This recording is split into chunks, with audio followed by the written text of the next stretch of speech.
Auzubillahi samilali mina sheytani rajim. Bismillahi rahmani rahim.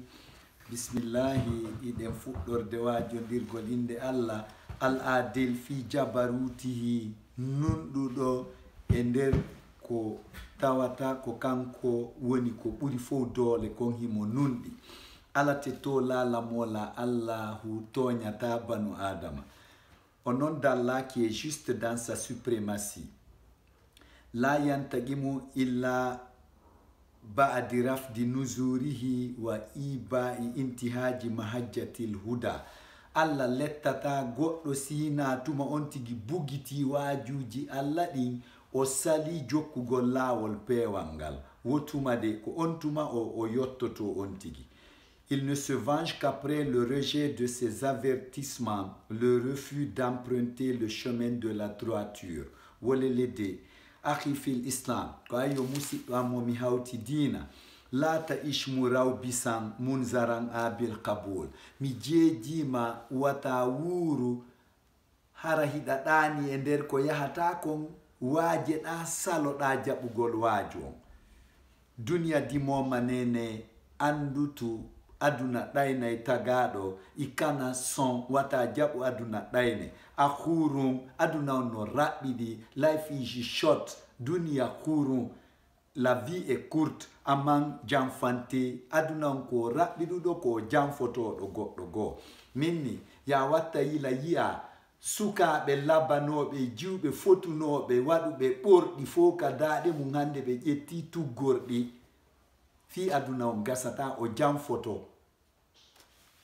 Cher co-religionnaire, ne vis pas somnambule, averti, refusant d'accepter les conseils. Take time, ijanto yerero imefie, istamil nabalataka wa nabahataka wa inhiratataka lita ahubi liyaumi maadika ila khaligika. Mijejima hutor lasilanka kumangu e finere mande e kelɗere mande fi hebilanagol ñalande nde hotata ka jooma ma e saya mayde nden de accata. It's the biggest moment. Hotu ñalande hotata ka jooma ma ko nde woni ñalande ɓurde mawnandema nden ka wodaɗa kon. Wati baale ko sa'i mawɗo non tuma tawi joni a fondi e banu e ajara ilu a iway joni e o aduna mo anduɗa ɗo tanta ilu ila alamin tajhalu egga hota e aduna gomo a anda. Sa hoti ton nongoy hina walagol ɗano on ɗa hotande ka kaburuma ko ya tefe e hoore koso koso yagal bi kala ko waɗunoɗa kon yumma hino kaɓe tooli Allah landoy tolan hay ɓayɓe jibinilan ko on ɗum mi wullanno woni mi ewama on ɗum mi wullanno hay ɗum Allah landi to tolan. Hal istadatta li hazal yawm ya akhi. Est ce que ayo musidɗo an taw siɗa heblani nde ñalande a heblanaki hiɗa jokki korto kartannagol ɗa darna ko a hoɗata e mum ɗa ño'a cuuɗi ɗiɗi e ño'a conciɗi a ɓornotako hiɗa godo gadanno fi kala koko accata ɗo. Mais minni fa huna wajattal kulla wa huna satatrukul kul. Ko ɗo tawɗa fop adorano fo ko ɗo accata. Tu as tout trouvé ici et tu laisseras tout ici. Ibiri lihibe imambiri lu mabene. Ikabe soroyan idabe toya. You met everything here and you will leave everything here and go to l'akhirah to your creator, brothers and sisters. Utilise ta noblesse, ton émancipation et ton intégrité afin de te préparer pour le jour de ton retour chez ton Créateur. Ni à la terre, oh my people, que tu sois richissime ou lambda, tu rentreras les bras ballants et forcément. Famille Adum, ɗum non ko caate mogle ɗum aninɗe marɗo hakkil li annahu ɓayra ɗen caate ma'azumum ko hoddiraɗe ha simiwunɗe waɗanta hoore ma goto waɗantama. Goɗɗo heɓata jawdi heɓa darja janga ha wi'e joni yo goɗɗo mayammo ka tour makko kanko o daɗa ɗum ɗon mo be kullu nafsin za'igatul mauti. Each soul will test the death. Wonki wonki mettoto may nonti anda siko sukkar siko ko rayji siko ko lammi mo be anday ɗum ɗo. C'est un retour pathétique puisque fatidique, alors décisif. C'est ce jour que regrettera le mécréant. Ko nden ñande mo salinoɗo jaɓugol yamaru e Allah on ninsata. O tawa jaka hari itta ba hadaran o jokki mere. Tout sera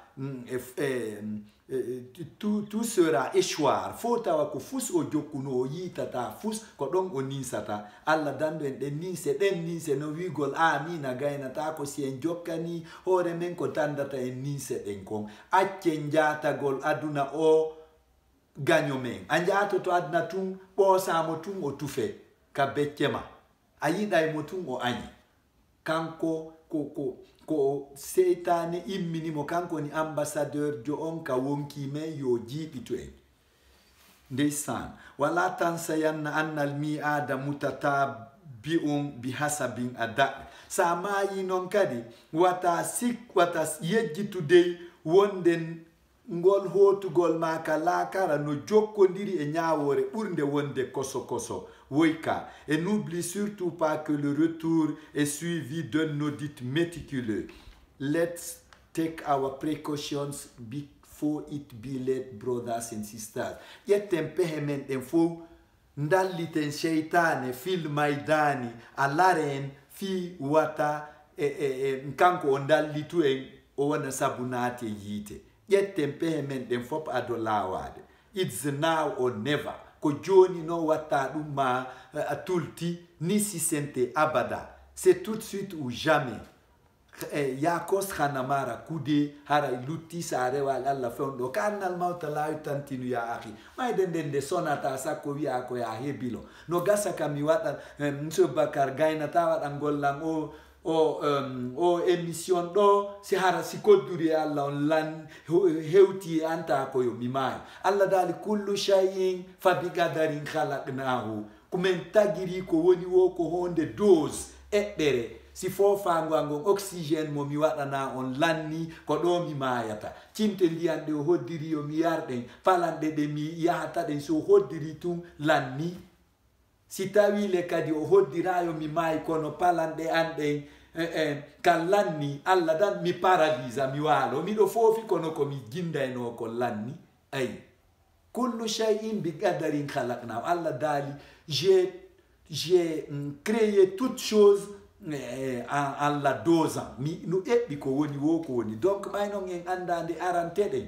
jooɗo habboroɗa mayde nde o habbiɗo buswal e are ngo himmo arde karwal ngal ara joni ko sikap karak miyata mako gejaway ɓaygal ara joni wata nangu wigol a firta cawɗum maka are de bus ɗon wiya hiɗa remude ɗon ɗa waɗa goɗɗum gasata ko jofoyagal. It's a stupidness, brothers and sisters.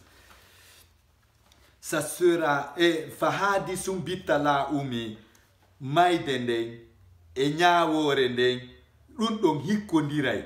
Ça se fera concomitamment. Debe wullaga on surroyi monehi men surroyi Oustaz Abdul Hamid haray ɗon on surra lantum kadi jokkoɓe ko hikkitata ɗon kon ari munkari e wannakiri ɓay ari lam faminkinani on ga hilam moƴƴi miɗo inna on moƴƴe min mi ronka waɗugol ko moƴƴi kon mi yamira on ko moƴƴi kon mi pottito kon ko mi yamiri on mi hettay ɗum ɗon si tawi ko ɗum mi wanno minni Allahu lan yakuna muk e wawata janfade Allah antese ala janfala wo munoma ala janfade. We can't cheat God, brothers and sisters. He knows everything about us. Fi men on himo andi fo wattane yila reno ɗen préparo ɗen parce que chofoye yumma an wallata la mi wallata ɓe mi wallata karamo ko an kawa wallata la mi wallata baɗirawa mo be nafsi myself ko hoore an anini lam nde ñani li kulli minna sha'anu yukhni mo be men ngarayno mari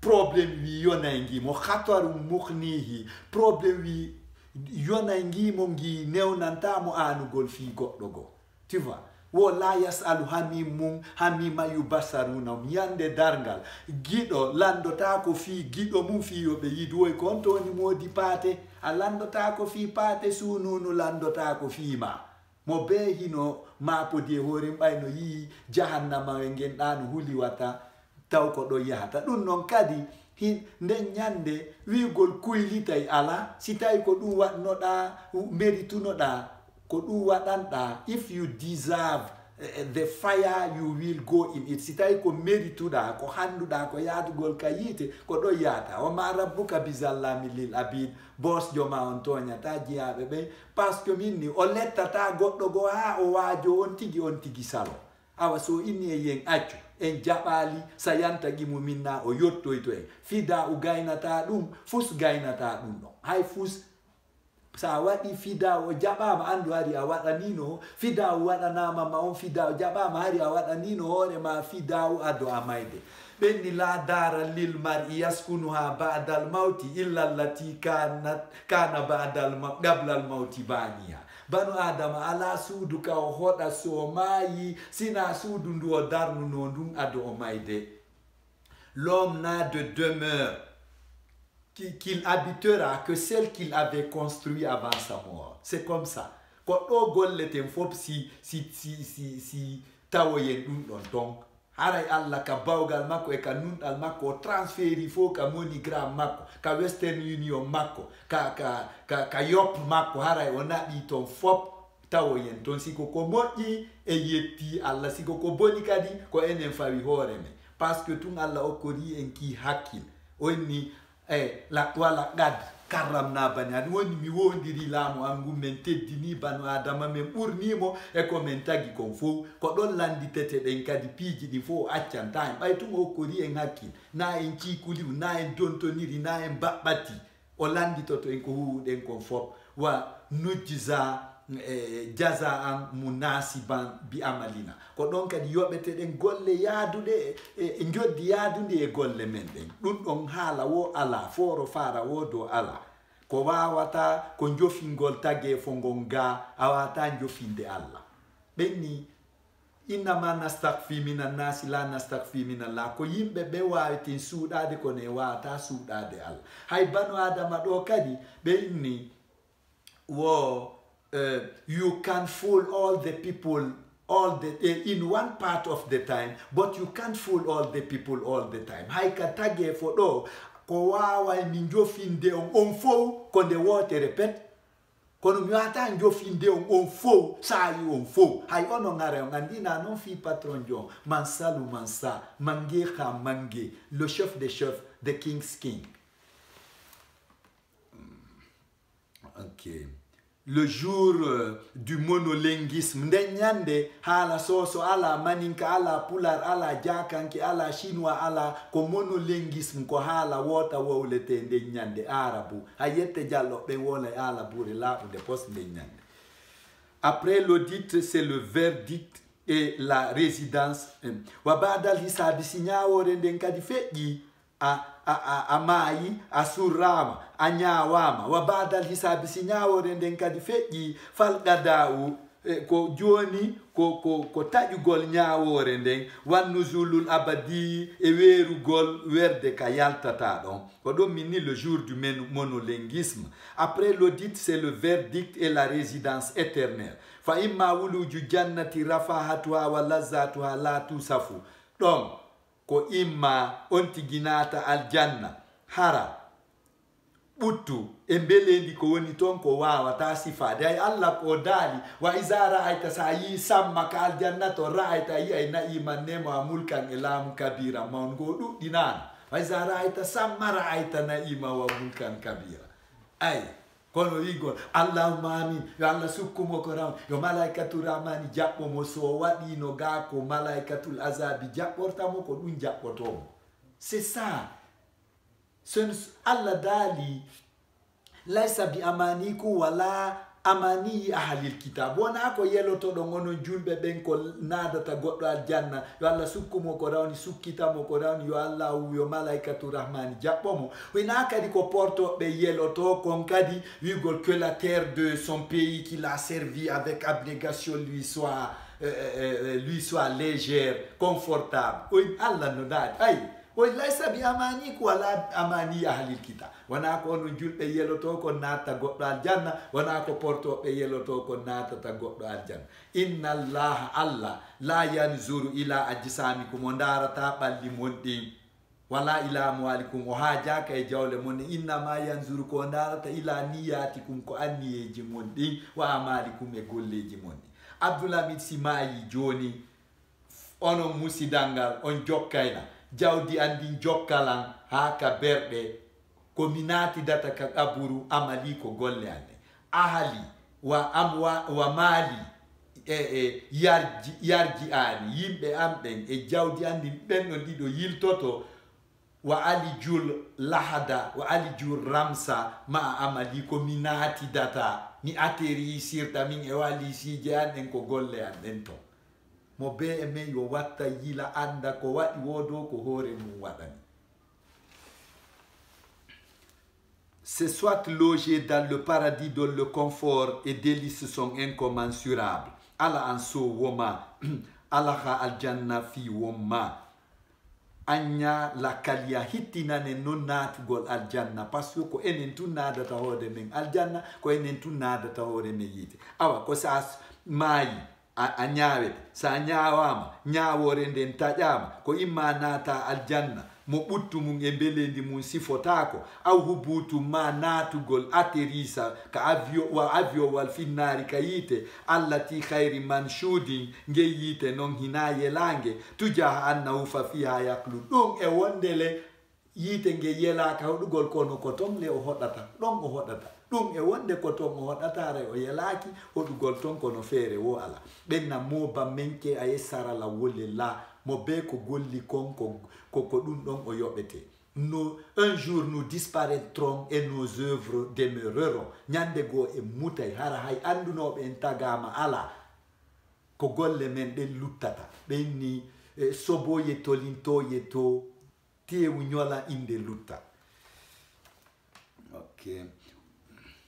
C'est soit entrer au paradis ou atterrir dans l'enfer qui est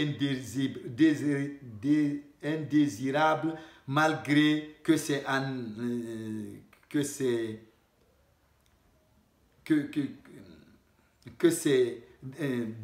dans ça qu'il est éternisé. It's dangerous and dreadful, brothers and sisters. Natugol aljanna no ko masibo hinu hulbini e adama den e banu adama kori reno wata lawa ga hata hunalika kala bante yagal alaton de min de ɗum ɗo mi ƴettali mi wakkilanoki ɗum ɗon ɗin ɗon zunubaji mi waɗano ɗum alaton ɓay Allah toñatama. L'enfer sera plein de bonnes intentions, mais hélas, kayite ton ko an yeji moƴƴi harayno ɗuuɗi ton mo bewi asimi yaltayno ɗo law anna lana karratan narjiu fa na'mal hayra allazi kunna na'mal an yeji moƴƴi heeway ka jahannama kono haray laawi ke fatama fata ko feƴƴi ko ngara feƴƴi hara laawi no ke mon frère. Là-bas c'est la dictation la waqa hata hunalika. Il n'y a pas de désinvolture là-bas. Falba inukoko feni konko ladi ko wolata. C'est la diction. Masiruka biyadika walintihalu alaika. Jonno musidɗo an julɗo battane maɗe no e sokeje ma ɓayre Allah ɓurnima tagge fo ngon kulle e heddi ɗum fo ɓurnima o ko rima hakkil o yoɓete golle yaadude o yoɓete joddi yaadundi e golle maɗe battane maɗe no e sookema wal intihaalu alayka mooɓitagol ngol jokka laawol peewal ngal ko an fawti goɗɗo wo tubantama e rewanama Allah hulanama Allah ko hulaynoɗamo ko. Ton devenir est dans tes mains et la démarcation t'incombe. Ibake fenfenkela anyanyini folo ko waɗata wo ko waɗata ndaaru fi mum tawo ndaara a muskitor rabb sawi ɗum woni nayi Allah aw murdihi ma si tawi weltinaymo si tawi do ko foro fara yaduɗa ka aduna haray a perdi wo la ya'malu amalan hatta ya'lama hukmallahi fi no winda ka akhdari wowata banu adama kuuɗe golle ha o anda ñawore Allah nden e ɗen ɗon si tawi noon o janga wa yas'alal ulama o lando janguɓe ɓen kono ni do gasata foro fara gasata musidɓe an hiɗe wajodirde ko an yo habbiɗo mayde kori a heɓi ande duniya la janfate banfola ijo ikanima do wola et évite de vexer ton Dieu afin d'être un vrai pieux. Si amayi jomama arewali ni alate haray nothing a heɓali. Pour ton épanouissement demain, please utilise les deux mains. Mo rewiri Allah samakala o yoɓirte wa nyamakala. Ton troisième jour d'Allah tombe sera ta putréfaction et cela c'est sans contre-action. Hay sinon darja hiɗa ɓuri mesi har hakke cuucal hiɗa fesi. God's time is the best, therefore rush for a rest. Islam mu tabatama beremu Allah batuma. Allah bato keni wo championnat ni te se silata. ƴamugol aduna hina feere ni sendima e nden mere so nekkal yalla dinala nekkal samawaji ragal yalla bul fatte ko denga kiti batambi Allah don ila aljinaro ikananna don taro rabbana atina fi dunia hasanatan fil akhirati hasanatan wa qina adhaban nar. Allah miɗo torima ya faali men ko faalaɗa kon fiwata faale amen on fayodiri e faale ma o ɓayru faaleteɗo faaletake faale on faale fewa si fewodira e faale ma o. Ayo boss man salu mansa le chef des chefs the king's king miɗo torima ya yiɗi men ko yiɗuɗa kon fiwata komi yiɗi ko ronku yidude ko yiɗuɗa kon ɓay yiɗowo yiɗata yiɗande nde yiɗande yiida si nde yiidali e ko yiɗuɗa kon. Allah mi torima jokki men ko jokkuɗa kon fiyata ko min jokki kon jolkito e ko jokkuɗa kon ɓayru jokkowo jokkata jokkande nden jokkande jokko si nde jolkitike e ko jokkuɗa ko ya arhamar rahimina ya rabbal alamin.